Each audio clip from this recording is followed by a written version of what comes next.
Hello, welcome to another live Google Hangout on the Living Income Guaranteed. Today is the first Hangout of the year, and we will be discussing about women's rights in the workplace. And to begin with, we have to remind ourselves that what we do as the Equal Life Foundation is placing solutions and proposals that can make an equal world. And within this, we all know about gender inequality, for example, women being half of the human population, and at the same time women don't have as many positions in representative power such as politics, or there are not so many CEOs as females. And generally we know that historically women have been placed in a lower position in society. So today we are going to be discussing more about what are the current flaws that a general woman, a person that is in the workplace, the same as other males, experiences as some kind of disadvantages, but at the same time, she also comes with a proposal of what can be done to precisely empower women and at the same time get to a point of equality. So this is a clarification to ensure that this is not taken as some kind of feminist hangout or else. We're simply here to propose equality. So to begin with, I'd like to present you our guest, Joana Jesus, from UK, originally from Portugal. Hi, Joana. Thanks for being here. Hello, everyone. Hi, Marlen. Hi, everyone. Thank you very much for your time and for being here. So in order to get our discussion going, first of all, I have to remind you, the viewer, that there are questions and comments that you can place. Throughout the Hangout, we will be talking for about 40 minutes, so make sure that you place them in that time frame. If you are looking at the Google Plus event, you can see already, you can place a question. If you are in the YouTube link, you can click on Be Part of the Conversation, and it will take you there. So, Joana, first of all, you will be talking about your own experience and women's rights. So, can you first share with us the basic question, which is, do women know their rights?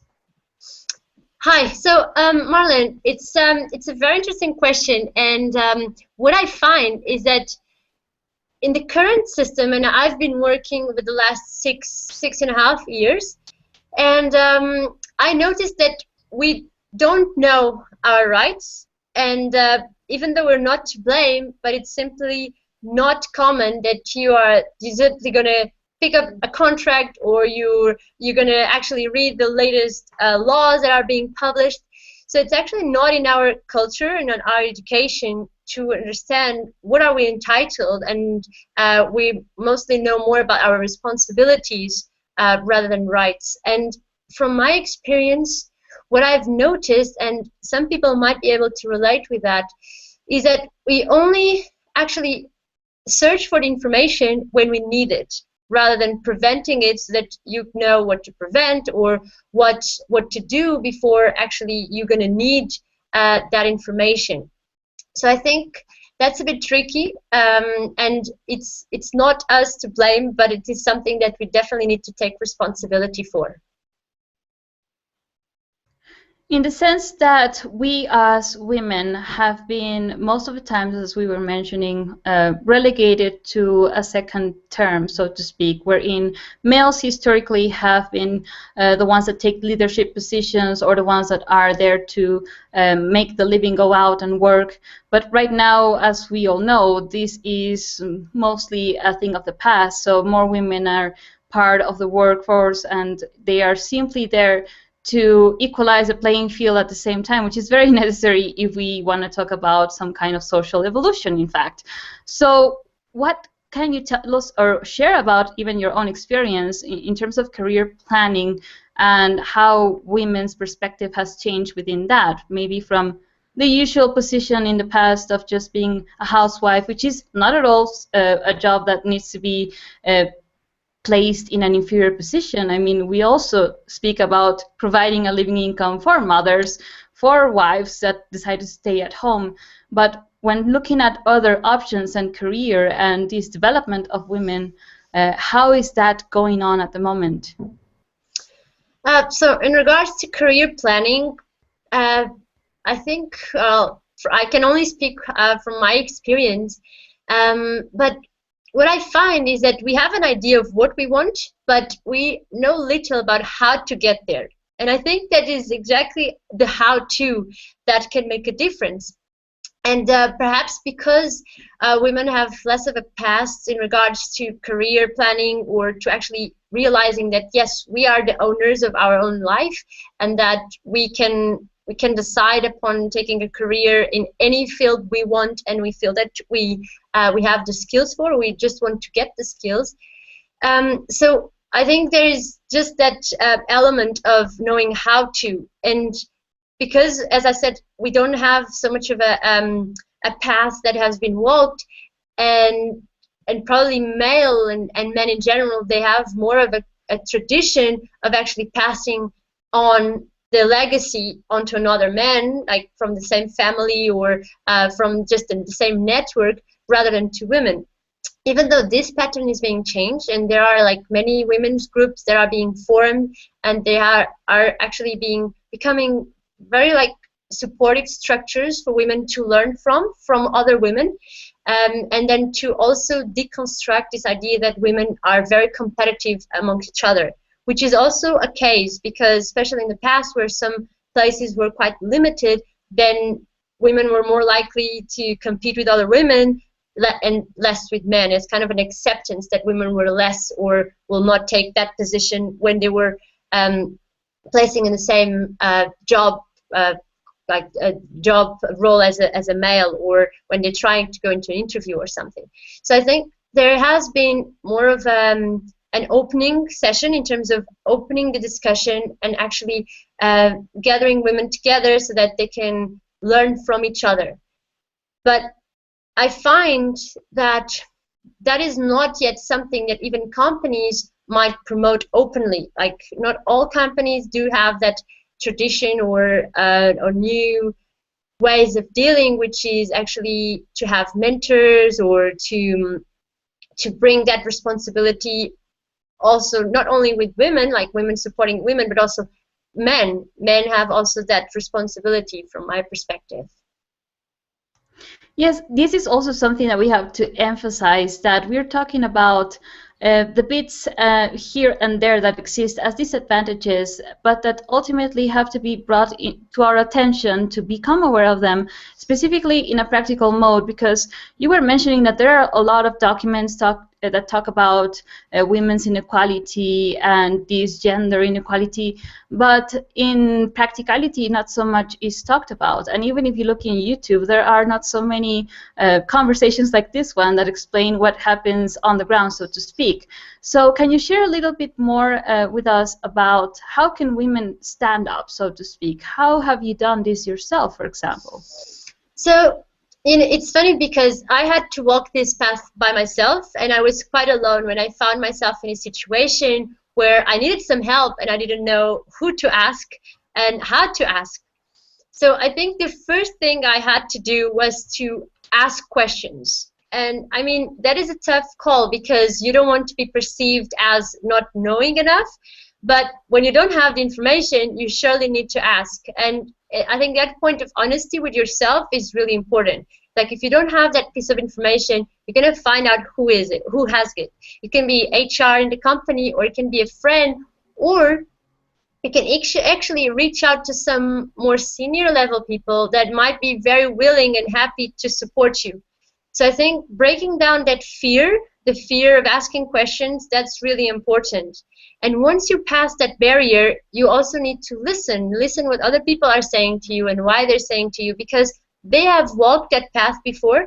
And I'm sure that a lot of people, like senior people, they would prefer to see people bold and that are willing to take risks and that are willing to move forward quickly, rather than going through the same process that they had been before. And sometimes they just don't have the time to spend a few hours with everyone in the company. So, but if you are keen to know more about it, just ask them. The other thing I found was, as I said, the mentoring process. For example, in one of the companies that I was before, because I'm a foreigner here in the UK, I asked support from also another lady that was not from the UK. so that she could share her experience with me and I could be more aware of these issues that she's gone through before. So I think trying to find out what works for you, that's really important. Other things, well, I think one important aspect is our attitude as well. It's like if you define yourself as a woman in a sense of having these women's skills of being quiet or not speaking too much or simply not risking or any kind of labels that you might have placed yourself in, you just have to let all of that go and just focus on what you want, how can you get it, and then learn. And you will also ask questions to men because they do have a lot of experience that you can learn from. And it's funny because I was reading a book by Sheryl Sandberg, The Lean In, which I found very supportive over the last year.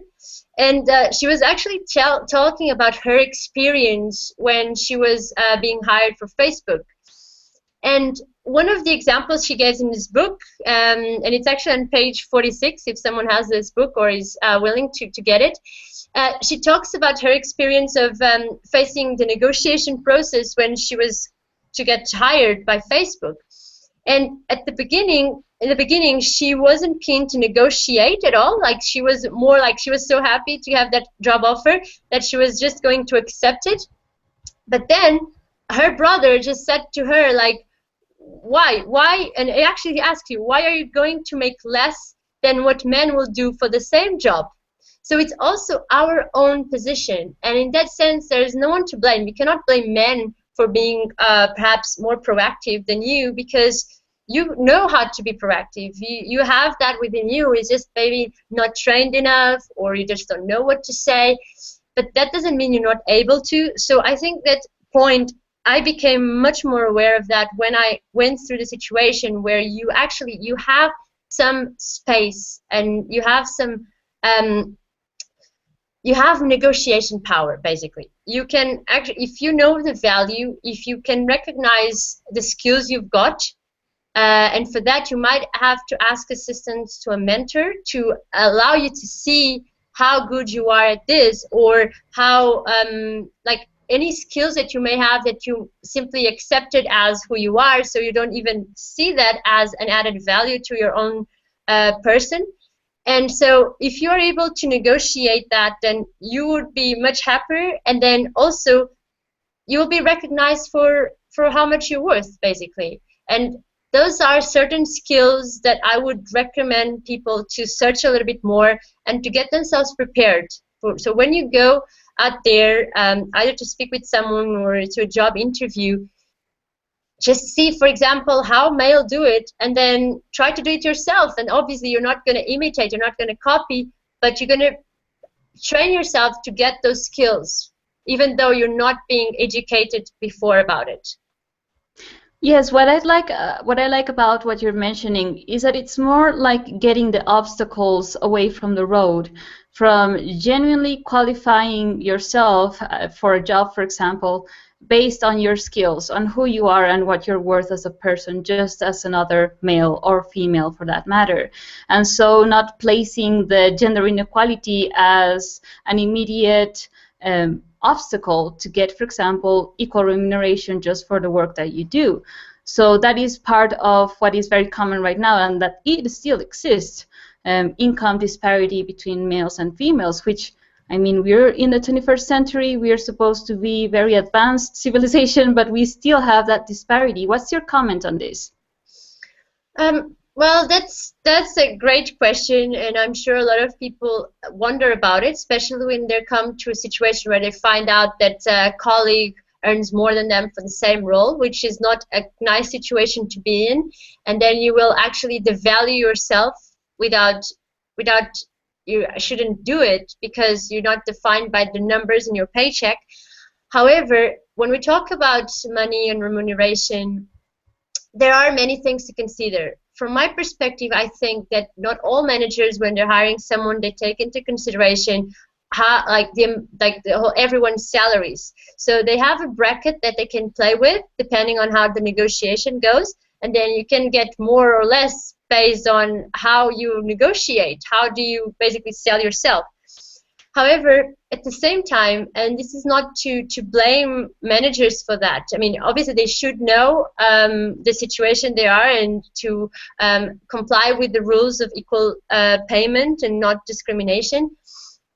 But at the same time, there has been, like, there's people in the company that might be doing that job for 10 years, and every year they have been having a salary increase upon their first salary. So if you're applying for the same role, you might not be paid the same just because you're not in the company for as many years as the other colleagues are. So that, I think, that is also things to consider when it comes to looking at the data and amounts. However, I think we must be creative, and as you said, in the 21st century, you would expect people to actually be recognized for their merit and for their skills. And even though you might not be in the company for as many years, maybe you should just earn more, earn just as much as the other colleague, just because you're going to bring something new to the company. So I was thinking, and this was actually something that I've seen happening in UK, or I've heard about actually, was a company that decided to publish everyone's salaries within that company. And in that moment, I mean, I think that the first times were a bit tough because suddenly people found out that they were earning much less and that the colleagues were earning more, and there was a bit of an issue there. But they saw that there was a problem. Otherwise, people would not say anything and they will just be pleased. But when they published and they made the salaries transparent to everyone, they had to find a way to adjusting. And that was also the success of that story, is that people were interested in adjusting them so that everyone would be happy and they would be recognized for the work they do and not for anything else.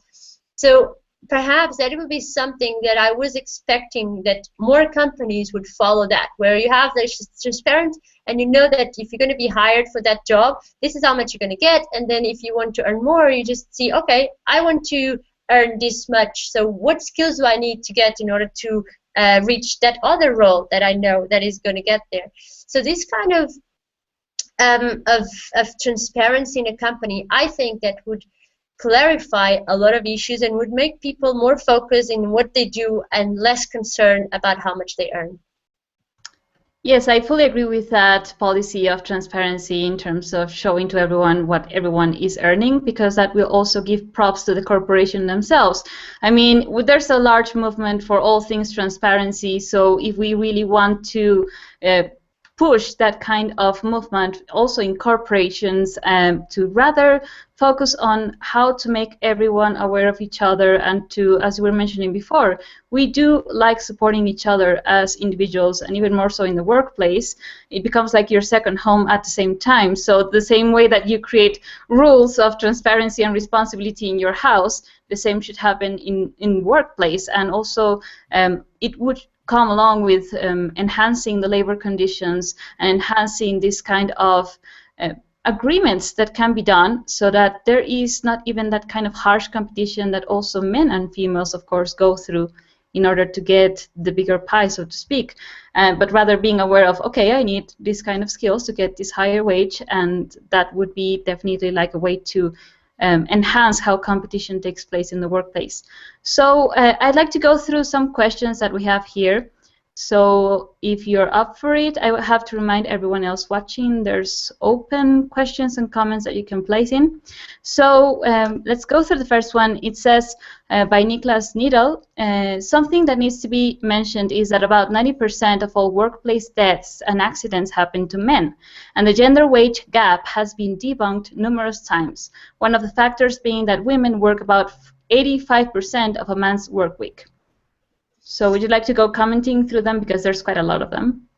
Yeah, I went through them earlier. So, I mean, it's a good point in terms of looking at equality, not only when we talk about rights as those apparent rights that we think about in terms of maternity leave or paternity leave or even salary, but also, for instance, when he mentions about accidents. However, we also need to consider that, from my perspective, it is common that you find male and men working more in construction works, just because their physical body is much more able to cope with that kind of work, and obviously then the risks are higher than if you're working in an office, right? So I don't see that as an inequality per se. It's just a matter of there are certain jobs that are more risky than others. But again, like, I mean, female are the ones giving birth, and there's lots of risks associated to it. And we don't talk about inequality in that. So it's just, I think in that sense, we just need to be a bit more common sense. We have just to look at it in common sense and to see, obviously, then the issue is not so much about inequality or gender inequality, but it's more about why there's so many accidents in the workplace. Why are men not being then having more of a like rules to comply with security or safe safe rules, I would say. And in that case, I mean, it comes along. It doesn't matter if it's a man or a woman. They all have to have some safety measures in their workplace, obviously. Yes, that should apply to both. And he continues saying, besides having safer working conditions, women are less likely to be homeless, less likely to be unemployed, less likely to emigrate for work, less likely to be killed in wars.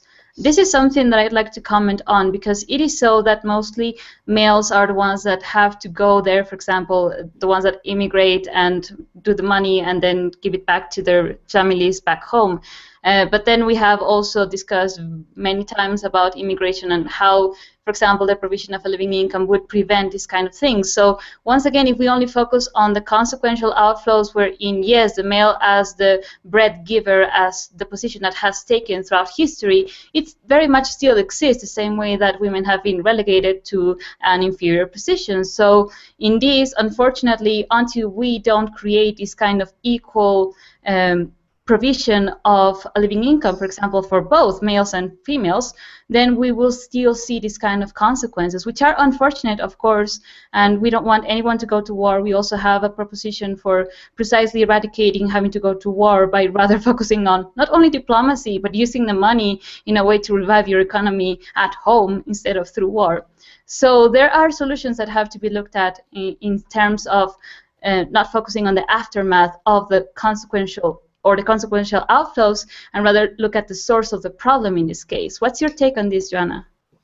Well, I completely agree with you, and this is more of a issue that affects both male and female. And actually, when we see in the comment that women are less likely to be killed in wars, I would say that there are other risks that women face in times of war, and that is like rape, actually.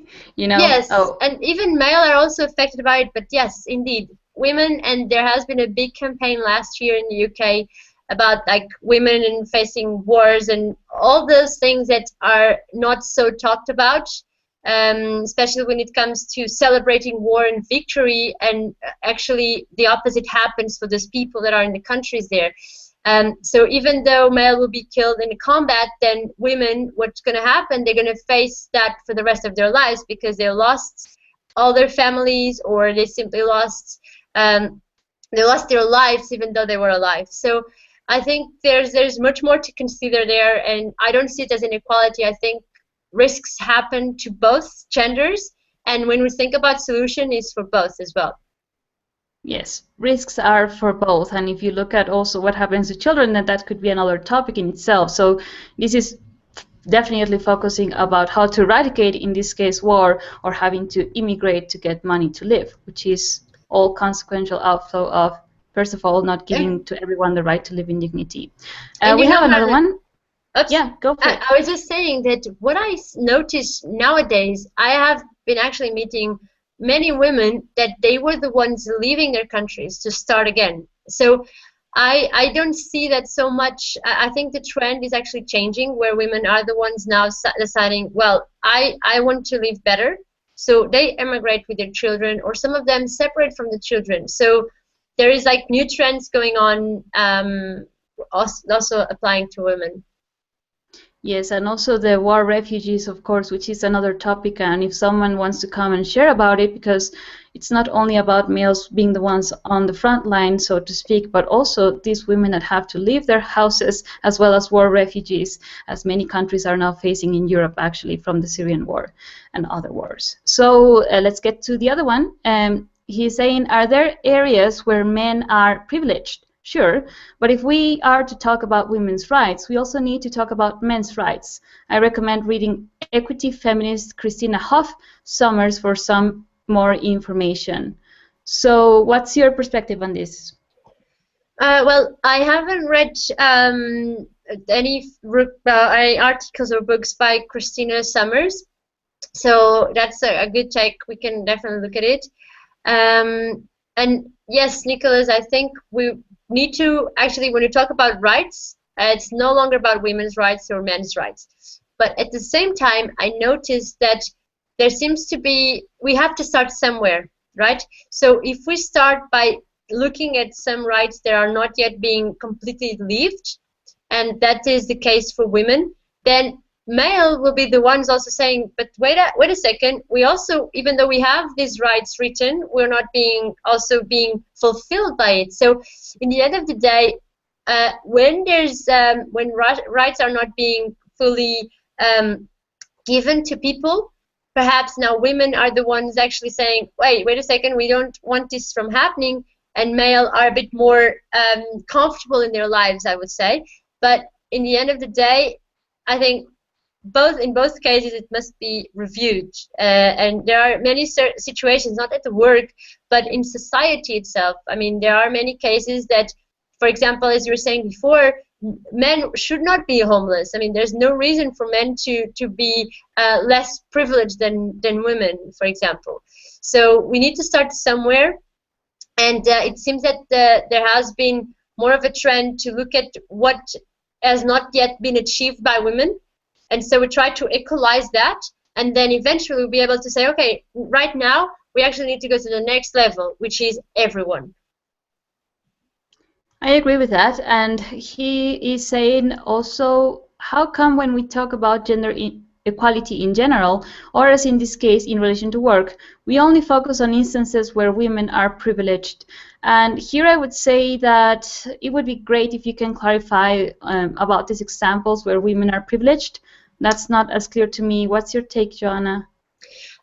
Yeah, Nicholas, if you could clarify that. I mean, what I thought immediately was about, for instance, maternity leave, which in that case I completely agree that there should be an equal paternity leave. I mean, men are as responsible as women for the making of the baby and for taking care of it and doing their share.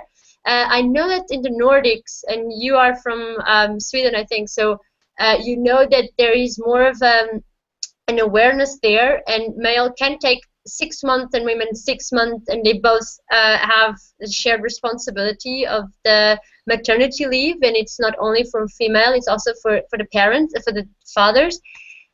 So that is an interesting point where women are actually privileged in most of societies, and male, for example, in the UK, male have 2 weeks, whereas women have the rest of the time, which is approximately 9 months, depending on how the negotiation goes again. So I think that's a good example of when women are privileged, and we talk very little about it. And I can tell you that is something that has been happening in the UK over the last year. I saw some movement of actually being women and men asking for companies to look and to review their maternity leave policy. So yeah, but if you want to, if you're looking for any other information, just please clarify, Nicholas. Yeah, I would like to also point out that in this case, there's also a physical body system distinction to be made in terms of women carrying the baby, in fact, and having to nurture the baby afterward. So, you know, kind of making this kind of distinction, it's like saying, why do women have a vagina and a male has a penis, you know? So in that sense, we have to be very commonsensical, and I definitely agree that both should have necessary time to be with the baby, because we also like talking very much about parenting, and we should, and really include this kind of realization that currently more time is definitely required for women that work to get proper time. And along with this, he's actually mentioning that because, I'm going to select the question, childcare takes mothers out of the labor market, so when they return, they have less work experience than similarly aged males. So what's your take on this? Yeah, that can be also a flaw of the system, where I haven't been through that process myself, but I can imagine how hard it is for women to go back to work after, let's say, 9 months from being away, and then suddenly had to catch up. Like, I cannot even believe, imagine how how full is the email box of that person. So I would say that it's not so much like a skill. It has to be even in the policy, in the company policy, and I'm sure some companies do that. There's that awareness where this person is coming from, and there should be some kind of flexibility. Because that doesn't mean, I would say, that doesn't mean that that person is less able to do the position. What's probably going to happen is they have even more awareness of what they want and what they don't want. They probably got some skills that motherhood brought, and so they will be more confident of themselves, and it will be actually the company to, for instance, invite them for a new position, for example, and you can do that. I think when you're back to work, you can decide either to continue in your job role, or to choose another one. So I think with any circumstance, it has to be looked case by case, but at the same time not discriminating people for the situation they live. In fact, when we talk about maternity leave, we're talking about the future. So, and a parent is very much it's like the children will be a reflection of the stability of the parents. So we as society, we should definitely support that process, because it's about everyone's future. It's not only about that parent. Yeah, I would like to mention that it's important to review the starting point of even asking such question. Like, why would you like to give less money to a mother that requires the money just because you feel yourself more skilled? While that mother had a baby that will, as Joanna was mentioning, will be the future of the world.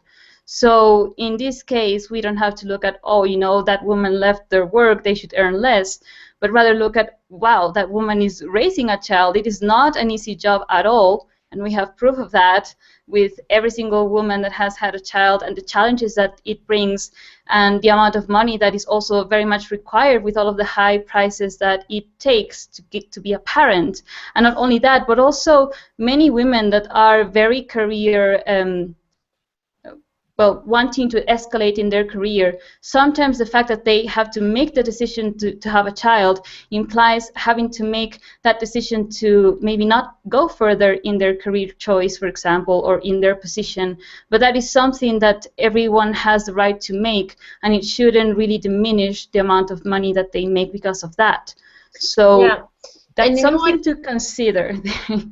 And also, when it comes to the time that the person is away from the company, one of the arguments that some movements here in the UK are saying when it comes to also allowing a longer paternity leave is also the fact that there is perhaps examples, I don't know any personal myself, but where employers will not hire a woman just because they are pregnant, or because they will be eventually pregnant one day, and then they will have to have that amount of time without the employer and still paying a salary. So one of the arguments is that men should also have that paternity leave, so that they know what the situation is, and therefore there's an equality aspect. When you're hiring someone, no matter if it's a male or a female, it's not because they're not going to have the maternity leave. So I think that is an interesting aspect to consider, because if perhaps it's not so much of an awareness of what the mother goes through during her maternity leave, and we think it's just holidays when it's not. I'm sure there's a lot of work being involved and tiredness, and perhaps women would even sometimes desire to have just the routine of work instead of having the routine of a baby. So I think in that matter, like if male are a bit more aware of what it actually takes, then, and if they have that paternity leave, then they will know what it is like to come back after 6 months, let's say, and to cope with all of that. So yeah, that could be something interesting to look at. Yes, and also to consider that the reason why we are focusing so much currently as world system functions is because there's such high level of competition and everyone is in this survival mode. So actually, if you remove that with the provision of a living income, how many women would have this kind of problem is probably fewer, because then there will be no fear in terms of, I mean, even having a baby becoming such a big choice, because they know that no matter what, they have this safety net as their living right that they can acquire as a living income, for example. And the same with males, if they know that no matter what, they have this time to be with their baby at the same time. And because sometimes this decision to have babies becomes like a crossroads in everyone's life. It entails a lot of responsibility, it entails a lot of money currently. But what if, for example, some money is given to every child, for example, as child support, like Kindergeld happening in Germany? These kind of systems wherein then there's less worry about maybe living further time your job and knowing that you have it secured and that there's no reason to worry about money because you have this living income given as paternity leave, maternity leave. And that should be like common sense. I mean, we have to make things easier for ourselves and not go diminishing each other based on, oh, you took your time to go be a mother. I mean, that's not the starting point of what we propose at all in the Living Income as Equal Life Foundation. And Marlen, just to add on that, I mean, in this book that Sheryl Sandberg wrote, I found a very interesting example, which was actually, I think it was the CEO of Yahoo, where she was actually hired when she was pregnant. So people knew that someone had been hired and she was pregnant, so they knew that there was going to be some time off. And one of the things that they had to consider, or people when they were analyzing, is like what it is like 5 or 6 months of time compared to the 5 years that the person is going to stay there. So I mean, if we look at more of a long-term situation, even 9 months is very little if the person is excellent at what they're doing and their skills are not being reduced by becoming a mother. Probably the opposite happens, where they're more enhanced.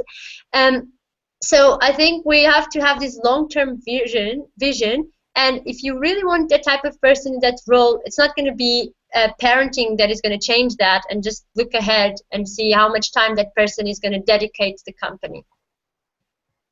I fully agree with that. It's always about looking who the person is for what they actually contribute to, not only a company, but society in general.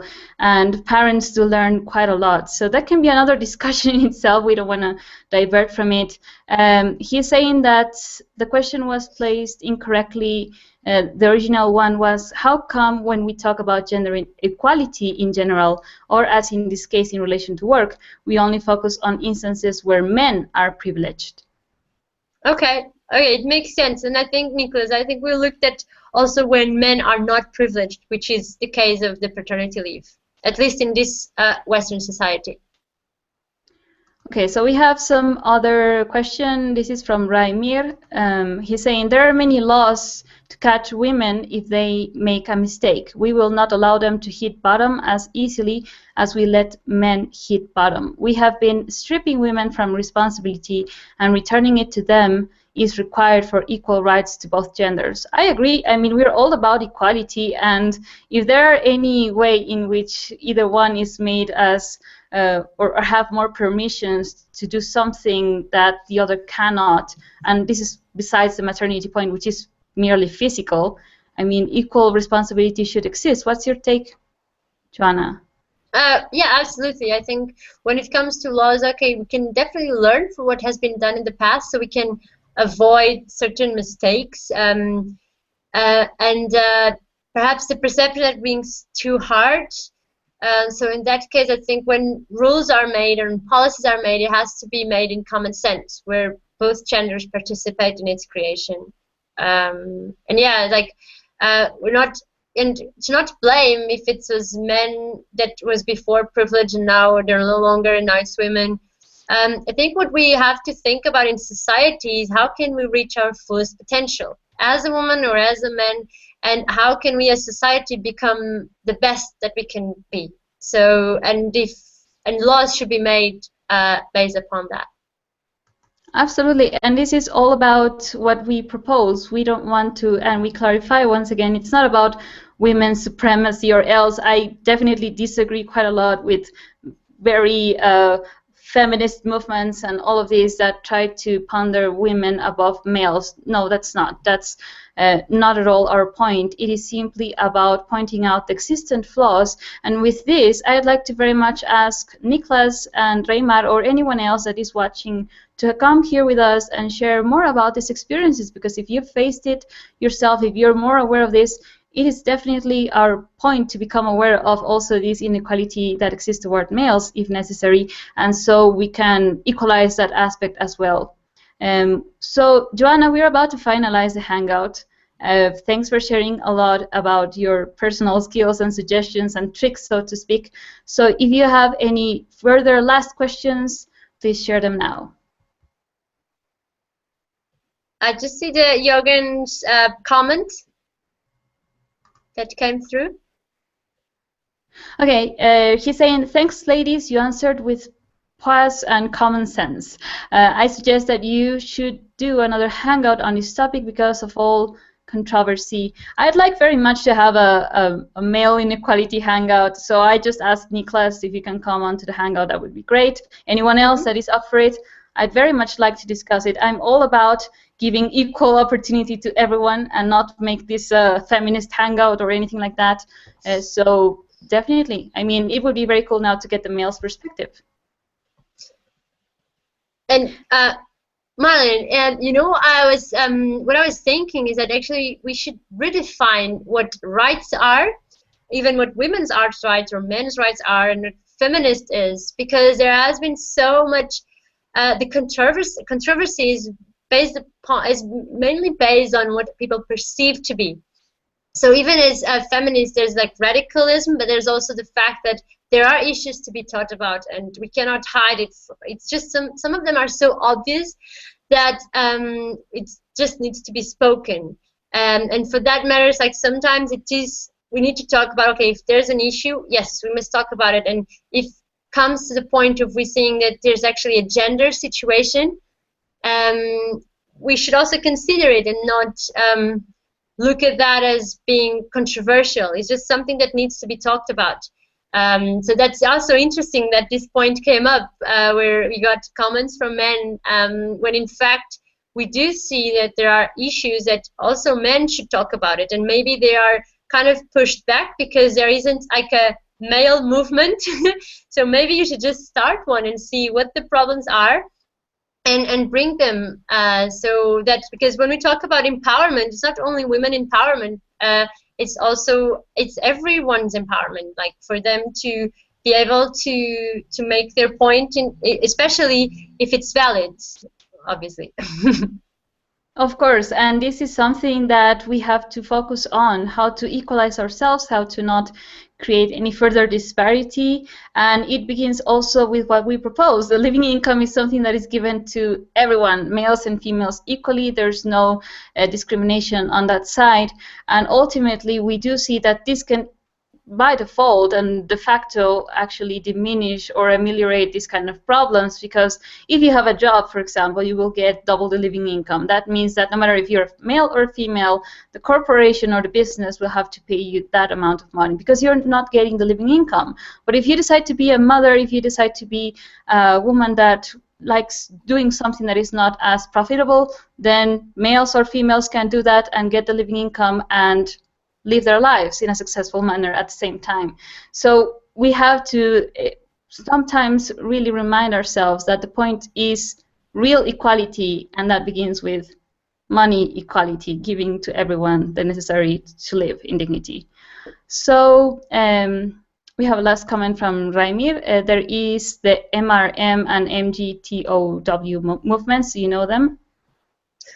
No, I'm not familiar with these movements, but it's good to know that they exist and that they're doing their jobs. But I found, especially in corporations, you see women's groups, but you don't see men's groups. So it's just something to consider. But it's also the fact that there are certain elements of life, like I say, I mean, have been, at least when I was involved in one of the groups, we do events that are both for men and female, so it's like it's a shared event, but there are other programs that might be more dedicated to issues that women face just because of some of this nature or aspects of women that are not so shared by men. However, when it comes to, I don't know those groups. However, I do see that many skills that are required in the system, as we were speaking earlier, negotiation, confidence, even public speaking skills, that is not only for women. So I'm sure that those groups can deal with those, and also with working with legal issues when certain aspects come about where there is a real discrimination going on. Yes, and that applies to both. And just to clarify to our viewers, he's meaning MRM, Men's Rights Movement, and MGTOW, Men Going Their Own Way. They are a response to feminism. And I agree that we have to kind of get past these gender inequalities so that we can focus on real equality, which is we are all human beings. We're all made of the same substance of the earth and life, and we all require the same to live. I have no notion of males or females requiring more or less food or something like that. And we all have to coexist in the most harmonious manner, and that begins by getting past these kind of notions of, oh, you're a male, you're a woman, for all the obvious reasons, just physical beings that are different but not requiring more or less. So anyway, great to talk. Thanks, Ramir, for your comments. And you're invited for a hangout, so you can contact us if you want to discuss more about these movements. I find it very interesting at the same time, so please keep in contact with us. Bellavi is saying, excellent discussion, fantastic hangout. Thanks, one vote for living income. I agree, because it is only through providing this living income to everyone that these kind of notions and these segregations of immigrants' rights and women's rights and children's rights will be defaced to just focus on, okay, let's give to everyone, what can we all together build as a society. So thanks a lot, Joana, for your sharing here your expertise at the same time as well. You're welcome. Thank you. Thank you. It was great to be here. And thanks to you, the viewer. We will leave a link to the book, the link of the book that Joana mentioned. If you have further perspectives, further comments, more information, share it with us. If you want to be part of these hangouts, maybe in the men's topic, also contact us and we will gladly schedule one.